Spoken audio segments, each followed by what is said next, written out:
मेरा पति मेरा बहुत ख्याल रखता था। मेरे लिए महंगी चीज़ें लेकर आता था। उसकी इतनी औकात नहीं थी। मैं हैरान हो जाती कि इतना सब कुछ कहाँ से लेकर आता है। पर एक काम बहुत ही अजीब करता, मुझे बहुत खुश कर देता। मेरे लिए मेरी पसंद की चीज़ें और खाना लेकर आता, लेकिन खुद रात होते ही दूसरे कमरे में जाकर सो जाता। मैं हैरान होती, अगर इसको मेरी इतनी परवाह है कि यह मेरे लिए इतनी अच्छी चीज़ें लेकर आता है, फिर इसे मेरे में दिलचस्पी क्यों नहीं है? मेरे पास क्यों नहीं बैठता? मुझसे बातें क्यों नहीं करता? मेरे साथ उसका रवैया नॉर्मल क्यों नहीं है? मैं एक रात दूसरे कमरे में जाकर छुप गई, ताकि जब वह यहाँ पर आए तो मुझे पता चल जाए कि आखिर वह इस कमरे में क्यों आता है, मेरे पास क्यों नहीं बैठता।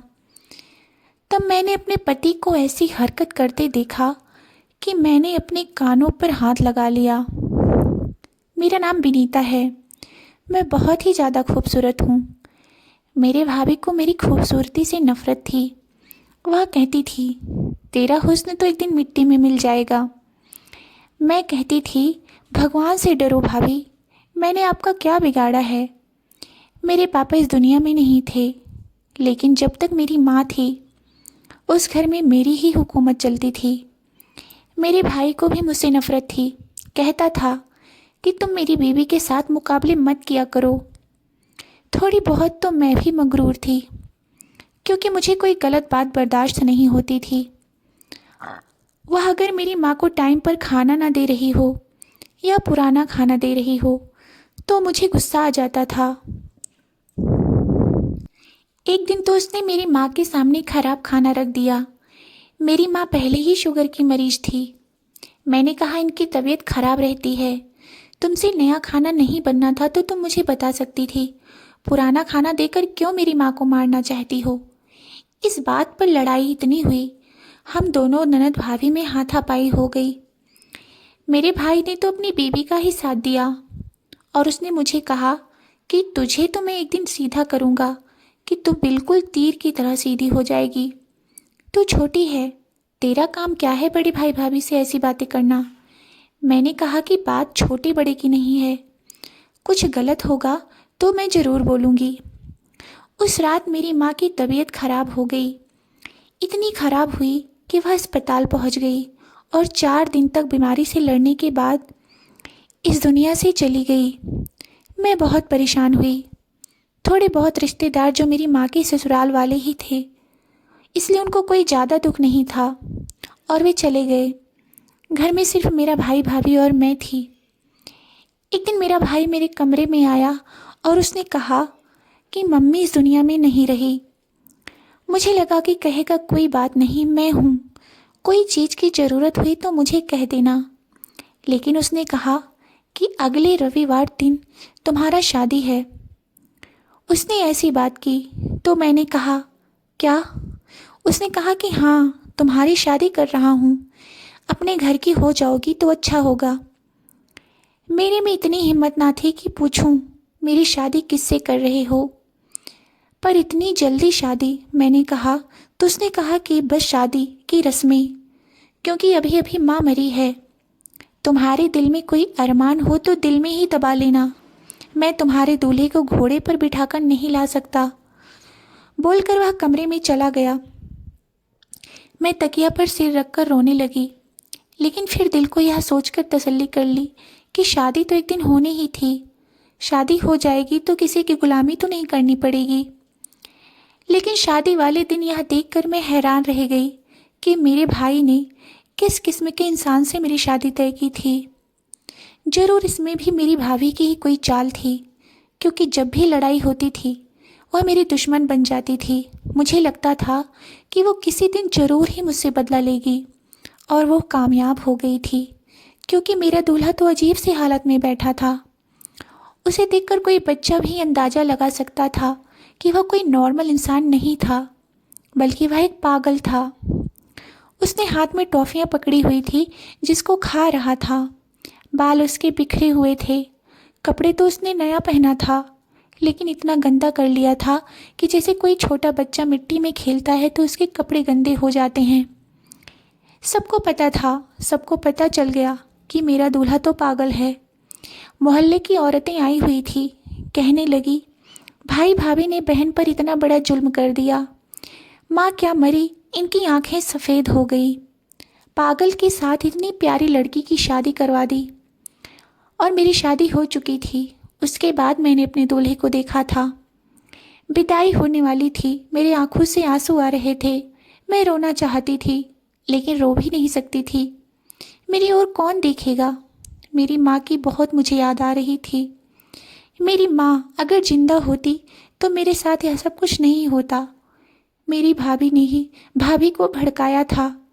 उनको जरा भी ख्याल नहीं आया कि वह अपनी बहन की शादी एक पागल के साथ कर रहे हैं। कैसे रखेगा मुझे, क्या खिलाएगा। आजकल तो लोग अपनी बेटियों की शादी ऐसे लड़कों के साथ भी नहीं करते जिनके पास नौकरी नहीं होती। और इसके पास तो अक्ल ही नहीं थी, तरीका ही नहीं था। एक पल को तो दिल किया कि भाग जाऊं, लेकिन उसके बाद क्या होता, मेरा ही तमाशा बनता। मुझे भी यहाँ से ही निकाल देते। इसलिए सब कुछ भगवान पर छोड़ दिया और चुपचाप विदा होकर चली गई। जाते जाते भाई ने सर पर हाथ रखने की कोशिश करी तो मैं पीछे हो गई। सब लोगों ने यह मंजर देखा। मैंने सोचा जरा इसकी भी बेइज्जती हो जाए, इसको भी जता दूं। मेरे साथ अच्छा नहीं किया इसने। मेरी भाभी भी मुझसे मिलने के लिए आगे बढ़ी तो मैंने उन्हें भी पीछे कर दिया, क्योंकि उन्हें तो सबके सामने कह दिया था कि तुम्हारी शादी करवा दी। ज़्यादा नखरे न दिखाओ, दफ़ा हो जाए यहाँ से। कौन सी भाभी के लिए अपनी ननद के विदाई वाले दिन भी इतनी नफरत होती है। इस तरह तो कोई भी बेटी को घर से विदा नहीं करता कि दफ़ा हो जाओ यहाँ से। मेरे साथ कितना बुरा सलूक हो रहा था, मेरे ऊपर इतना जुल्म हो रहा था। मैं भगवान से प्रार्थना कर रही थी कि भगवान मेरा इंसाफ करो। अभी तो मेरा समय बहुत ख़राब चल रहा था। मैं विदा होकर ससुराल आ गई। मेरा पति पागल था। 3 कमरों वाला मेरा घर था, वहाँ पर उसका एक भाई भी था। मुझे लगा कि वह भी इसी घर में रहता है। रात में उसकी जगह भाई मेरे कमरे में आया। मैं घबराने लगी तो बोला, घबराने की ज़रूरत नहीं है, मेरा खुद का घर है जहाँ पर मेरी बेबी, मेरा बच्चे मेरा इंतज़ार कर रहे हैं। अब आपको ही इसे संभालना है। वह क्या है कि मेरी बीवी की मेरे भाई से नहीं बनती, इसलिए मैं यहाँ नहीं रहता। माँ बाप तो हमारे भी नहीं हैं, बस अब आप हैं और आपका पति है। यह घर है, अपना समझना इसे। कौन सी चीज़ कहाँ पड़ी है फ़ोन करके पूछ लेना।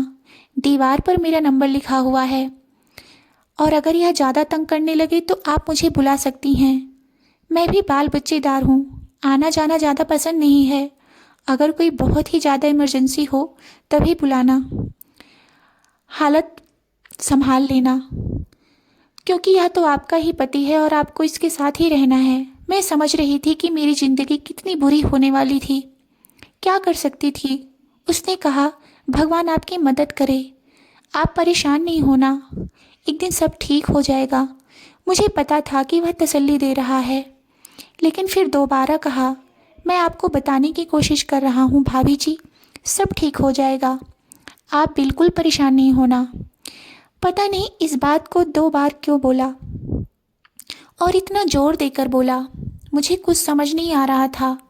मैंने कहा ठीक है। मेरा पति दूसरे कमरे में बैठा था। उसने मुझे देखा तो मैं डर गई।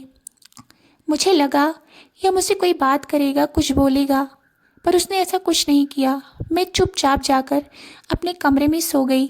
मेरा दिल तो किया दरवाजे को अंदर से कुंडी लगा लूं, फिर मैंने ऐसा नहीं किया।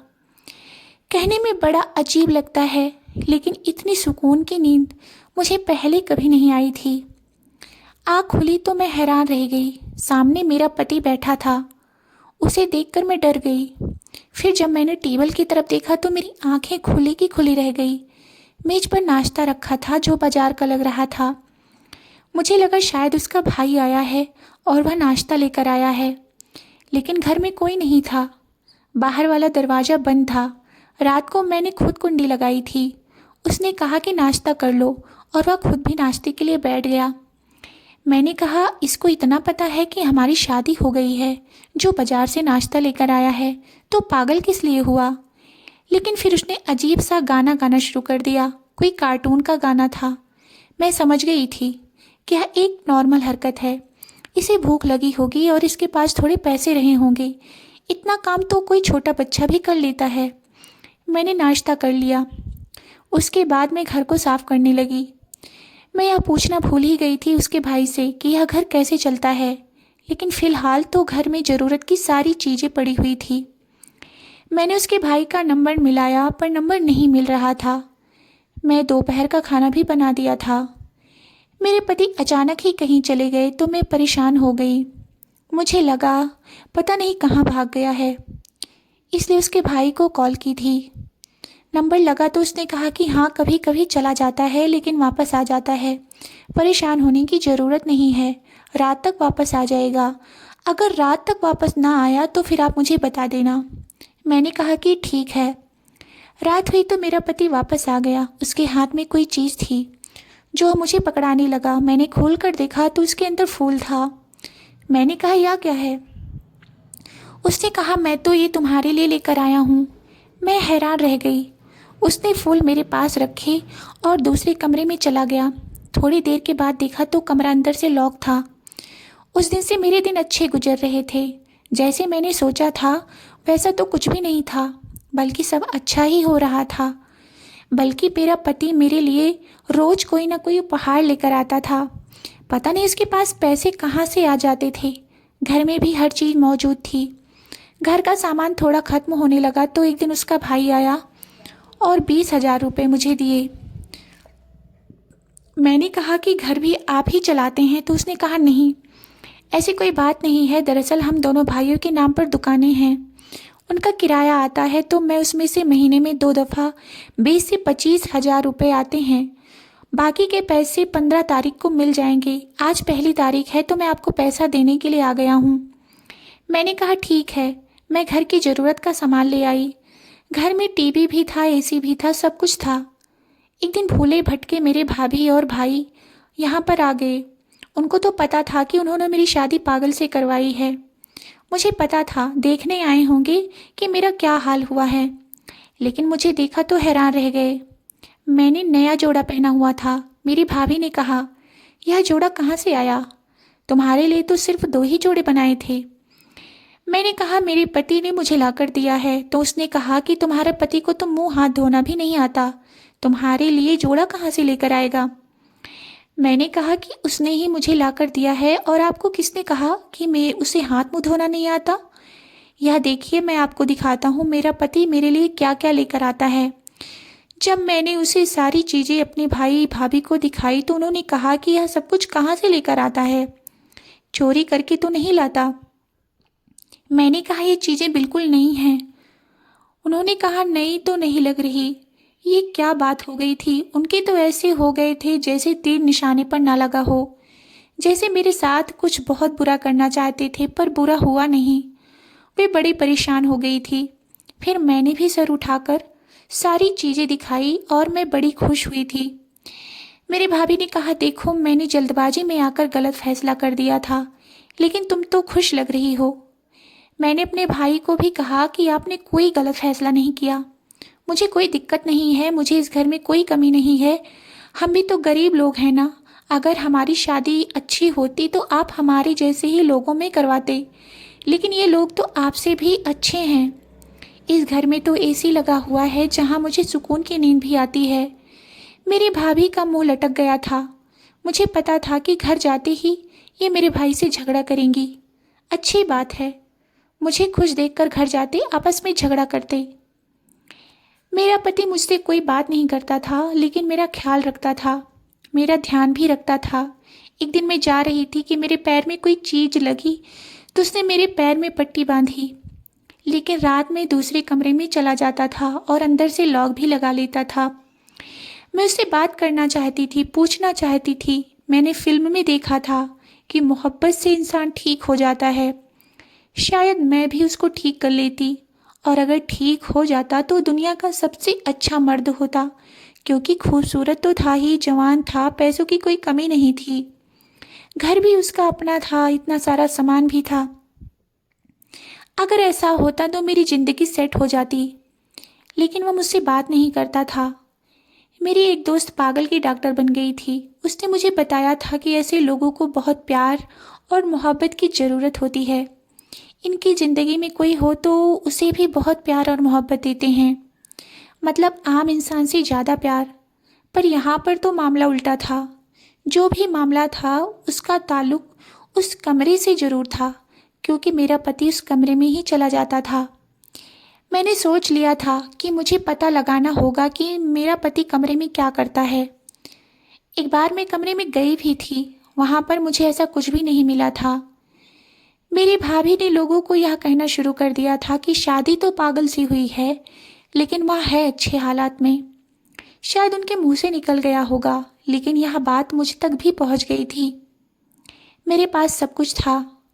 मेरे पास पैसे होते थे, घर के सारे मामलात मेरे हाथों में होते थे। मेरा पति भी मेरा बहुत ख्याल करता था, लेकिन वह कहाँ जाता था मुझे नहीं पता। मैं एक बार उसके पीछे पीछे रास्ते पर गई, लेकिन मैं वापस आ गई। मुझे डर लगा कि कहीं मैं गुम ना हो जाऊं, और वह मेरी आंखों के सामने से न जाने कहाँ चला गया। उसे रास्तों का बहुत अच्छी तरह से पता था। शायद किसी बाग में बच्चों के साथ खेलने जाता होगा, क्योंकि उसके पास इस तरह की काफ़ी सारे सामान थे। इसलिए मैंने इस बात पर ज़्यादा ध्यान नहीं दिया था कि क्या करता है। और वह दिन में ऊपर वाले कमरे को ताला लगाकर चला जाता था। एक दिन मैंने चाबी गुम कर दी और उसको चाबी नहीं मिली तो बिना ताला लगाए चला गया। मेरा प्लान था कि पहले से कमरे के अंदर छुप जाऊंगी, और जब वह कमरे में आएगा तो मुझे पता चल जाएगा कि वह क्या करता है। वह जैसे ही कमरे में आया मुझे तलाश करने लगा। कभी कभी थोड़ी बहुत बात भी करने लगा था वह मुझसे। उसको मेरा नाम भी याद हो गया था। वह मुझे मेरे नाम से बुलाने लगा।